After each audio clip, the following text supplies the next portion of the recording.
Icon, samahan mo ako dito as we sit and talk with our guests. Nako, sure, attorney. Sobrang excited na nga ako eh. It is truly an honor and my pleasure to introduce to you one of the most prominent Filipino youths of our time. She is also one of the most progressive lawmakers of the past Congress who endured fierce red tagging, but at the same time named as one of the world's outstanding youth politicians in 2020 by the One Young World, a London-based international organization. Let us all welcome on Cyber Chat, former Kabataan Party List Representative and Cyber Guardians Philippines Advocacy Ambassador, the Honorable, former Congresswoman, Sarah Jane Elago. Hi, Icon. Hi po po. Hi, Atty. Judy. Thank you po. Thank you for it. Yan, so, Kong Sarah, baka gusto niyo po munang batiin yung ating mga viewers. Magandang araw sa lahat ng mga Umaga po. viewers natin dito sa Cyber Chat at very excited ako na makachat si Icon tsaka si Atty. Judy ngayong araw. Episode 8, hashtag Finding Our Voice, Speaking Our Truth. Bagay na bagay ang hashtag natin kay Kong Sara, di ba, Icon? Ay, talaga naman, wala lang iba, siyang perfect example ng ating hashtag. Pero bago yan, gusto ko lang munang tanungin si Kong Sara on her insights and takeaways about the Cyber Guardians PH National Youth Leadership Summit last year, dubbed as Pagsibol. Well, Atty. Judy, bukod sa marami akong sumibol ng mga bagong friends, nasa SOCMED man yan, at hanggang ngayon nakakakwentuhan ko pa rin tungkol sa iba't ibang advocacies. Sa tingin ko, bilang naging part ako nung panel ng mga ambassadors, I was reminded of the responsibility of having influence, not only among your constituents, no, but your co-organization members or your fellow cyber guardians, 'di ba? Napakalinaw ng responsibilidad na gamitin yung boses mo sa responsableng pamamaraan. Dahil ikaw yung pinapakinggan, ikaw yung nabigyan ng espasyo para magsalita, no, kaya kailangan talagang gamitin mo ito no, para dun sa ikabubuti ng ating mga kapwa cyber guardians. Na-discover nga po namin ng summit kong Sarah, meron pala kayong dalawa na something in common, Atty. Judy. Panoorin po natin itong short pagsibol video clip. So during my first years in college, member po ako ng UP Repertory Company. Kung may nakapanood na dito ng mga play ng UP Repertory. Naging parte din po ako ng UP Contra Gabi, ng Kontemporaryong Gamelan Pilipino. Ayan, kaya mamaya po pasayawin niyo po ako. So si Kong Sara ay isa din pong aktor sa entablado nung siya ay nasa UP Diliman pa. For our audience, can you tell us a backstory of what made you join a theater company? Naku, bata pa lang ako, sobrang na-amaze ako dun sa energy na meron on stage, 'di ba? Pag sa entablado, alam mo na yung energy na yon hindi lang yung nakikita mo sa harap. Pero sigurado ako, grabe mas busy siguro yan sa backstage, 'di ba? Dahil ang daming movement ng sets, ng props, yung costume ng mga artista mo, no? Kaya I was drawn to that type of energy and creativity you see on stage. No, kaya bata pa lang ako, nagbabasa na ako ng mga libro. Kasi nung time na yon, hindi pa ganun kalaganap yung internet. Hindi katulad ngayon na isang click mo lang, 'di ba? Isang sabi mo lang na mag-search ka ng ganito. Madali sa atin. Dati pupunta ka talaga sa libraries, no? Tapos o tatambay ka sa bookstore, di ba? Sa mga libraries natin para magbasa na tungkol sa teatro. Doon nagsimula. No? Kaya hindi siya nagsimula lang nung college eh. Simula pa lang grade school pag may opportunity na magsalita. No, kinukuha ko talaga. Ngayon, ano yung hugot ko? No, bakit ako, kumbaga, nahumaling? Bakit ako na magnet dun sa energy ng teatro? Nung grade school ako, marami pang hindi nakakaalam na siguro mga early years no, ng grade school, meron akong severe stuttering. No? Para sa mga hindi pa nakakaalam sa ating mga viewers, yung stuttering ay isang speech disfluency na may characteristics ng repetition, yung karaniwan nating naririnig na my name is Sarah. May repetition sa mga syllables. Tapos may prolongations, yung mas nagiging mahaba. My name is Sa. Ra, bago ako makarating sa Ra. And then may mga uncontrollable pauses. Kumbaga, hindi mo makontrol kung kailan ka titigil. Minsan mahaba, minsan maikli. No? So, yun yung mga pangunahing characteristics. Pero may mga secondary din. Usually, yung mga people with stuttering, pag nagsasalita yan, may mga hand gestures para makatulong sa kanila. O kaya naman nagsastomp ng feet. Dati ako, no, kailangan ko talagang manggigil muna no, bago ko mailabas yung mga salita. Na-discover ko, attorney and icon, na pag meron akong certain tone of voice na ginagamit, mas mabilis, mas madali. No, kaya, pag nag-a-assume ka ng character, halimbawa sa teatro, di ba? May particular accent na kailangan, o meron kang characterization na kailangan i-portray, no? Mas madaling magsalita. Nahilig din ako sa pagkanta, dahil nga may tono. Yun, pero hindi ako favorite ng pagkanta. Ako lang may favorite sa kanya. Yun, so, dun po nagsimula yung, kumbaga, yung love ko for acting and for theater. Grabe, nakakabilib naman kayong dalawa. Kasi gustong-gusto ko rin naman pumasok sa teatro. Yun nga Hindi eh. pa huli ang lahat, Icon. Medyo may takot din po kasi ako sa, may stage fright din tayo. Pero, yun nga po. So, Kong Sarah, na-experience niyo po ba yung bullying when you were young?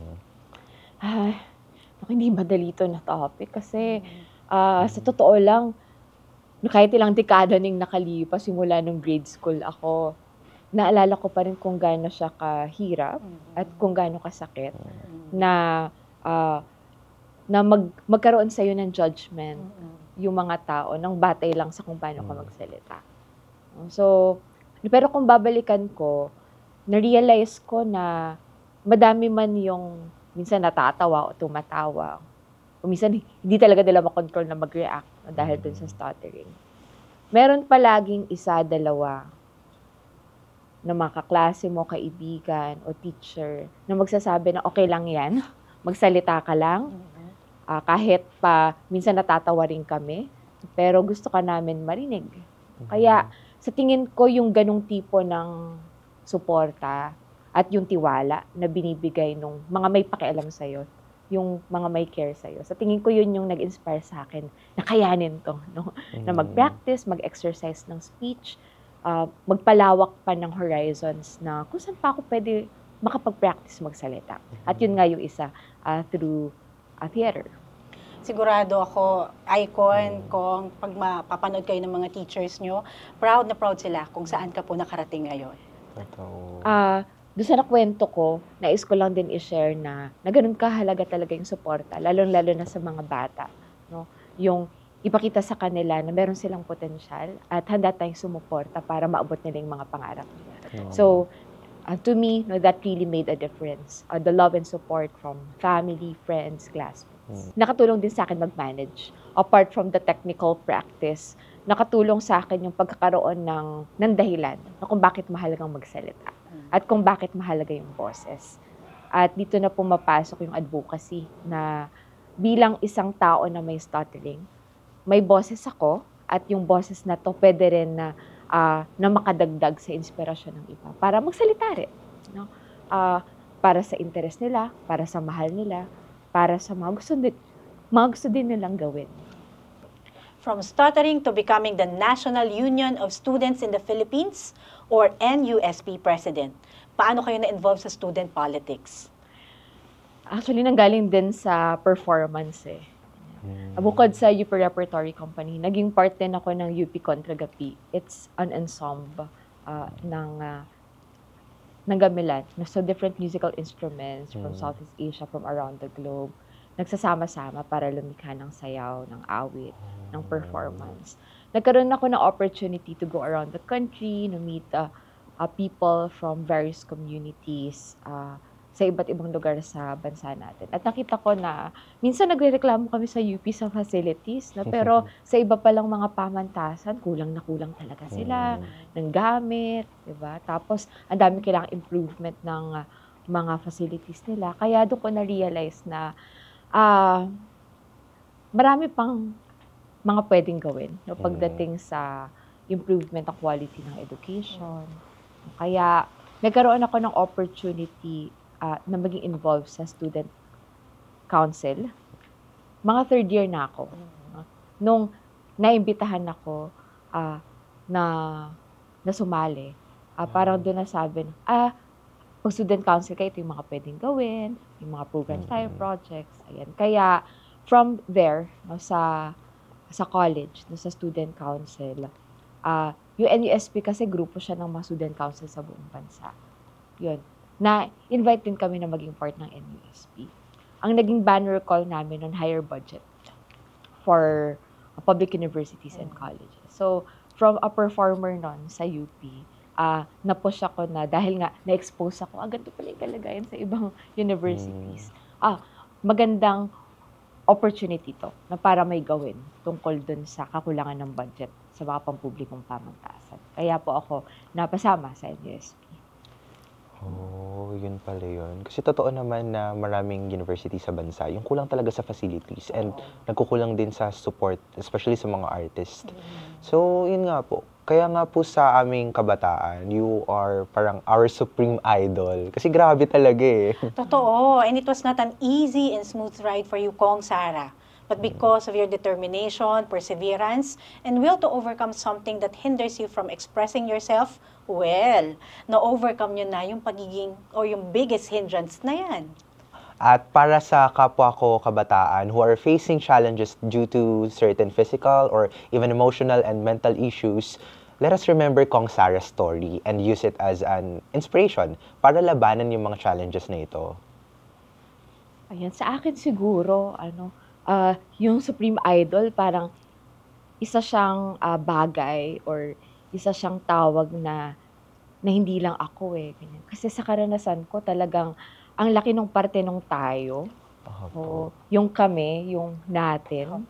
O, sa bawat proyekto na nagagawa o sa bawat mga programa na natatapos namin successfully, talagang yung pagsasama-sama, 'di ba? Ng mga lakas ng bawat isa, yung pagsasabi sa bawat isa na huwag tayong bibitiw, kaya natin 'to, may pag-asa pa, matatapos natin.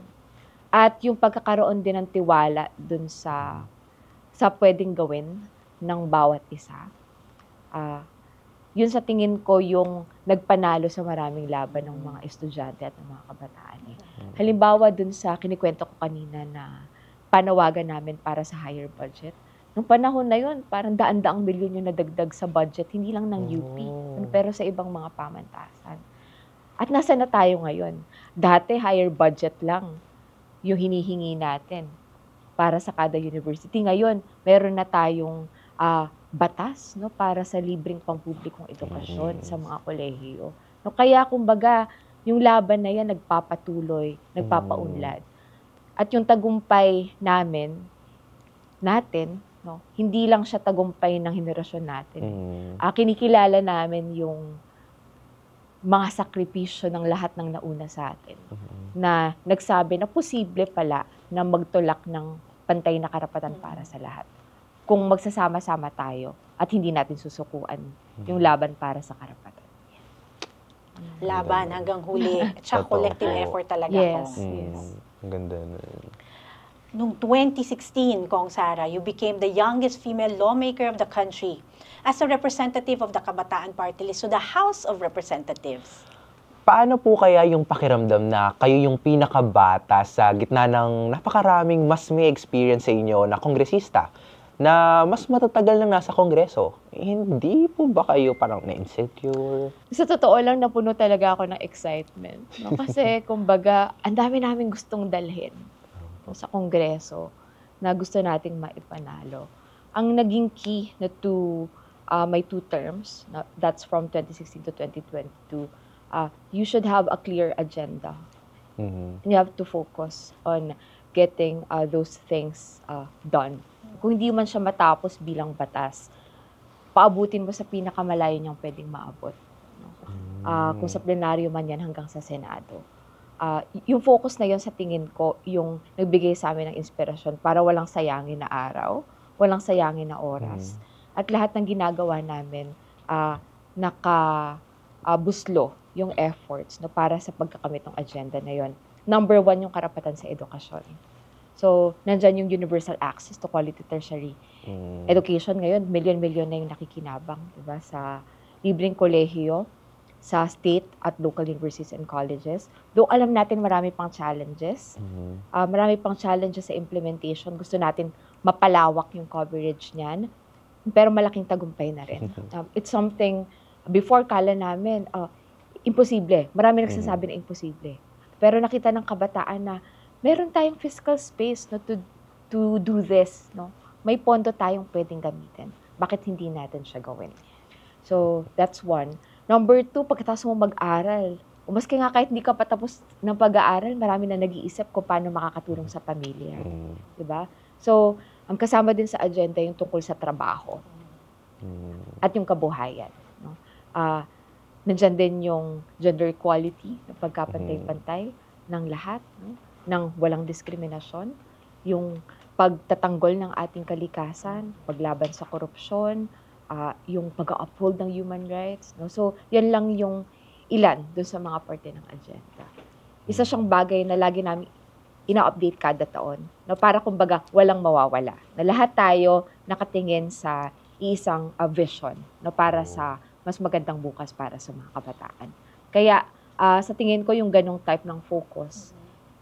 And you also have to show not only your fellow congresspeople, no, pero yung constituents mo na yung collective competence ng youth. No. Sa tingin ko yun yung, kumbaga, naging lakas ng mga kabataan sa loob at labas ng Kongreso. Pero pwede nyo po bang ibahagi pa yung iba pang mga batas that you authored na sa palagay nyo ay nagkaroon ng pinakamalaking impact sa ating kabataan, tulad ko po? Sa tingin ko, nandyan na yung nabanggit ko kanina, yung universal access to quality tertiary education. Nandyan din yung free public internet access. So, alam nating lahat, di ba, sa Cyber Guardians na maraming pondo ang dapat natin siya sa atin kung nagamit ba talaga, bakit naging mabagal ang rollout no, ng implementation yan. Bukod kasi dun sa libre, mahalaga sa atin na reliable yung internet service. Lalo na pag nasa gitna ka ng klase, di ba? Habang nagre-reset ka, biglang napuputol yung internet. Di ba dapat reliable siya and secured, di ba? Pagdating sa privacy natin, sa ating mga communications, sa paggamit natin ng ICT. So, yun yung isa. Tapos, yung isa siguro sa nahabol namin during my second term, last year na, yung pagpapalakas ng sangguniang kabataan sa pamagitan ng pagtitiyak na meron silang honorarium na natatanggap. Bago kasi yung Strengthening the Sangguniang Kabataan Act, meron tayong SK Reform Law. No? So, sa SK Reform Law na yan, ang nakakatanggap lang ng compensation kahit pa sobrang liit, yung chair, na bilang ex-officio ng barangay. Pero sa pamamagitan ng batas na ating naipasa, hindi na lang chair, pero pati yung kanyang mga kagawad, kasama na ang secretary at treasurer. Nagpalakas din tayo ng mechanism para sa transparency and accountability. So, yun naman yung isa sa effort natin para mahikayat yung mga kabataan na maging tapat na lingkod bayan. Pero ang tanong ng mga kabataan, bakit youth lang yung may ganito kahigpit na mga transparency and accountability mechanisms? Sa SK Reform, the reform to the SK Reform lang din tayo nagpasok ng tungkol sa anti-political dynasty provision. So, again, ang question ng mga kabataan dyan, bakit sa SK lang? No? So, yung mga reforma na sang-ayon naman sa saligang batas natin, dapat may implementing laws. Katulad ng anti-political dynasty, etc. Yan yung mga gusto pa natin mapagtagumpayan sa mga susunod na panahon. Looking forward ako dyan ko. No? Talagang marami pang ilalaban dyan sa anti-dynasty, pero sana magtuloy-tuloy na po ang laban siya. Totoo yan. Pero teka lang po kasi can we just pause for a break at gusto ko munang namnamin yung mga ibinahagi sa atin ni Kong Sara. Ay nako, okay Icon, kasi napakamalaman na ng ating mga napag-usapan. No? So hinay-hinay po muna tayong lahat. Magkaroon po muna tayo ng break mga ka-chatters at tuloy-tuloy pa po ang kwentuhan natin with Kong Sara Elago.